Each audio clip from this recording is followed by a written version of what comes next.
Não é só isso. Se Paulo Gonetti, PGR até dezembro, já está no saco dos sancionados por Donald Trump e não tem nada a perder, não está no saco dos condenados qualquer novo PGR que a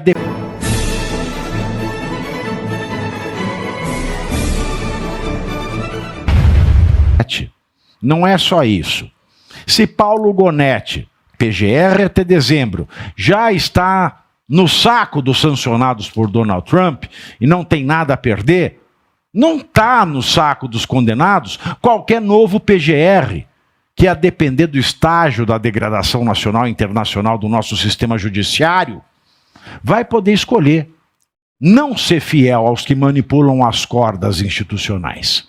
Um novo PGR, mesmo que não possa desistir da ação penal, e a de Bolsonaro deve já transitar em julgado muito antes do término do mandato do Gonetti. Um novo PGR traz consigo o risco de ser fiel ao direito brasileiro e à semântica das palavras.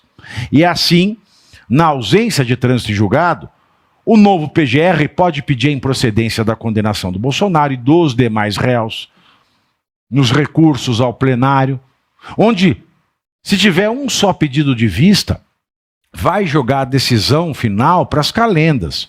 Um novo PGR pode expor com quilate oficial em parecer toda a ilegalidade cometida pelo antecessor em conluio com o STF. Um novo PGR pode também ingressar em ano eleitoral com ação de revisão criminal e pleitear a nulidade das condenações transitadas em julgado, de todas as condenações, inclusive daquela que deixou Bolsonaro inelegível, porque o PGR é também o chefe do Ministério Público Eleitoral. É claro que o STF pode ignorar o pedido de improcedência ou pode fazer ouvidos moucos à mudança de rumos ministeriais, em sede recursal ou em sede revisional, mas internacionalmente acabou, desculpe esfarrapada, e nacionalmente o risco de impeachment de ministro do STF aumenta sobremaneira, especialmente num ano eleitoral. Aos comprometidos monogamicamente com o direito, e não aos amantes torcedores apaixonados a depender do réu. Na falta de impeachment de Moraes, na falta de anistia ampla, geral e restrita, como deve ser qualquer anistia que se preze, servirá à desaprovação da recondução de Paulo Gonetti ao cargo de PGR. Se da primeira vez o Gonê foi aprovado por 63 senadores, ele vai conseguir agora 41 votos favoráveis? Haverá 41 senadores dispostos a romper com a fábrica de votos que, mesmo no xadrez, João, é Jair Messias Bolsonaro? A gente espera e tem esperança que sim, né, Pavinato? Agora vamos lembrar que na aprovação inicial do Gonê, o Gonetti, enfim, ele foi aprovado por muitos dos senadores que atuam eleitoralmente na direita, o que foi uma coisa bastante lamentável à época. E não duvido que, caso o Gonê não tenha, que o Lula já indicou, né, ele vai ser votado agora numa potencial desaprovação, o que seria talvez inédito ou muito raro de acontecer. O Lula teria outros muito simpáticos ao Lula, talvez até mais simpáticos que o Gonê, se é que é possível, para lançar ali para ser aprovado no Senado. Agora, o que sempre é estranho no Senado é que são as votações secretas, não é, Pavinato? São representantes do povo que fazem votações secretas tanto para eleger o seu presidente, como foi o Davi Alcolumbre agora, novamente eleito, novamente apoiado pela chamada direita política, e depois vale lembrar o seguinte, em 2019, quando o Alcolumbre concorreu, o Senado tinha feito um ato de mesa para que a eleição para o presidente da mesa fosse aberta. E ele... O Alcolumbre, muito feio isso, é Alcolumbre. Também eu vou esperar o que do Alcolumbre? O Alcolumbre recorreu ao STF e o Toffoli deu uma decisão monocrática falando não, vai ser fechado, e foi fechado. Os representantes do povo votando de forma escondida para os seus eleitores. Então, já prova que o Senado, toda a construção histórica do Senado já prevê ser essa espécie de freio ali, né, de atuação do poder mais quente, que seria a Câmara dos Deputados, e é quem detém os mandatos efetivos ali, não seria esse Conselho de Notáveis, que em teoria é o Senado. Agora, isso que é importante do eleitor cobrar do seu representante. Se votar para aprovar o Gonê, para reconduzi-lo, depois de toda essa situação, esse teatrão aí do julgamento, tem que punir eleitoralmente, vamos lembrar disso. E a gente tem vários exemplos, né? Desde o Romário, senador pelo PL do Rio de Janeiro, que inclusive o Valdemar da Costa Neto foi cobrado na manifestação. Foi, né, o povo falava, fora Romário. O Romário, o Valdemar. Aí o Valdemar falou, eu vou ver, e o povo acreditou. É isso que eu acho o máximo, o povo acreditar.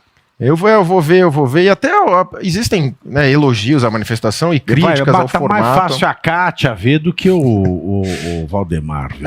Existem críticas até o formato da manifestação, eu acho que tem críticas, elogios, mas assim, ela está num formato que ela já tem um formato desenhado, né? Toda manifestação a gente já sabe como vai ser, vão ser discursos de políticos, né? Cada um leva uma faixa ali, depois acaba, tem os efeitos sonoros, que eu também acho uma coisa assim, não sei se é o ideal ali no momento, mas assim, é o que tem, são as manifestações. Agora o Valdemar, depois disso, ele não respondeu, o Valdemar da Costa Neto. Perguntaram, e o Romário, que é do PL, você vai expulsar ele? Porque além de tudo, ele dá uma tirada de sarro no seu eleitor, o Romário. Expulsar o Romário, eleição majoritária, vai ficar sem partido, vai ficar um eleitor sem partido, aí vai diminuir o fundo do PL. Não faz não digo nenhuma cobrança protocolar, retórica, pública, né, que é dos políticos, pro Romário, não faz nada disso. E vamos lembrar, é importante lembrar que o Romário, ele inventou que ele fez 1000 gols oficiais, ele não fez, tá? Ele inventou e ele não fez, ele contou até jogo treino, jogo amistoso, enfim, desde a época de futebol, e quando algum jogo estava difícil pro Romário, ele normalmente sentia a coxa, então saía do jogo.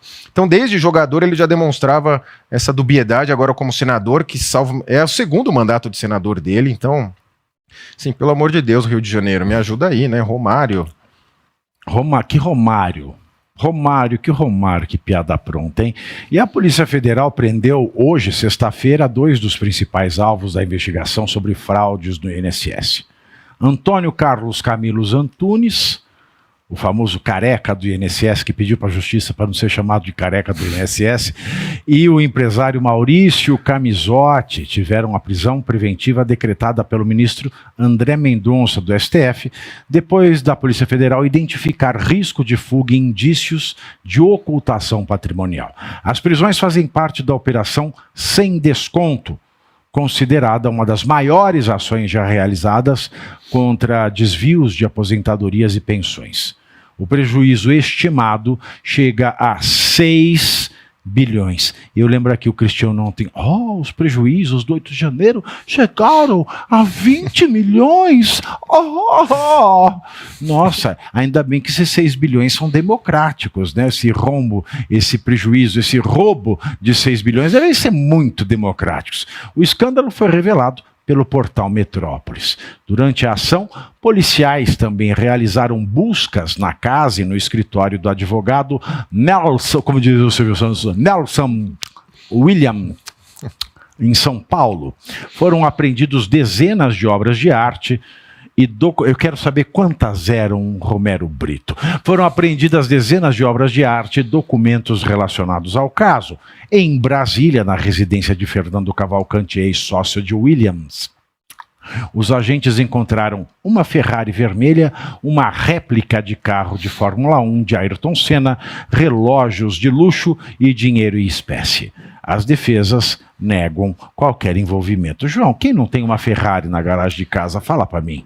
Pois é, sempre causa um espanto, né? Busca e apreensão na casa do advogado, escritório do advogado, não há uma clareza se ele está envolvido ou não, e há muita repercussão midiática. E o Nelson Williams, ele chamou para si esse personagem, né? Vamos lembrar que ele fez... Ele é o advogado ostentação. O advogado ostentação, o helicóptero, o charuto tal, ele chamou esse personagem para si, o que atrai mídia e atrai, inclusive, o pessoal ir atrás da sua capivara. Ele foi agora, teve essa busca e apreensão, não há uma clareza. O que a gente lamenta é que os juízes do Supremo, eles não falam sobre o escândalo do INSS, né? Eles falam sobre tudo, palpitam sobre todos os temas na mídia, sobre uma anistia que sequer está em tramitação no Congresso, mas sobre o caso do INSS eles não falam. Ainda bem que o André Mendonça agora deu uma liminar, mas é um caso muito devagar, né? E aparentemente ele envolve outros setores, né, da sociedade, do poder, porque ele parece que é um caso que ninguém tem muito interesse, né? A direita faz ali as bravatas, as petições, os pedidos, mas ele acaba não andando.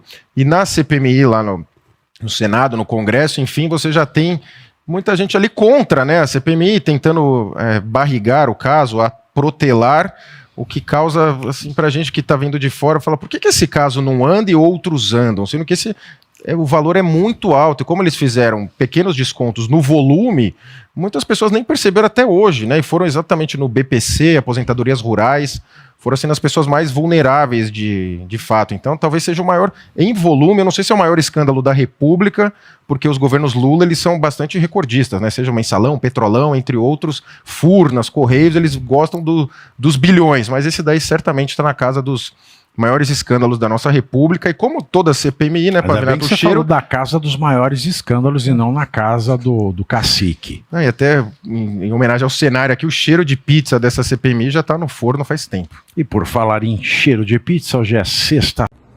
E você aí, já está preparado para ter todos os argumentos para dizer que Marx não foi um cara legal, para dizer que o comunismo não é um lugar para diversidade?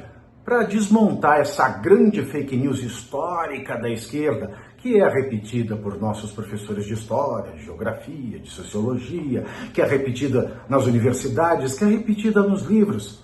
Está preparado para dizer por que Marx não era um cara legal e por que todo marxista raiz também não é, e por que o comunismo é terrível?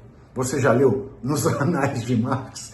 Pois é, aqui nesse livro você vai encontrar tudo o que você precisa saber para responder aquele sabichão que diz que Marx é um cara legal, pois não é. Leia agora, nos Anais de Marx, a trolha do comunismo transviado para encaçapar idiotes. À venda em todas as livrarias do Brasil, pelo site ou nas lojas físicas. Não deixe de ler.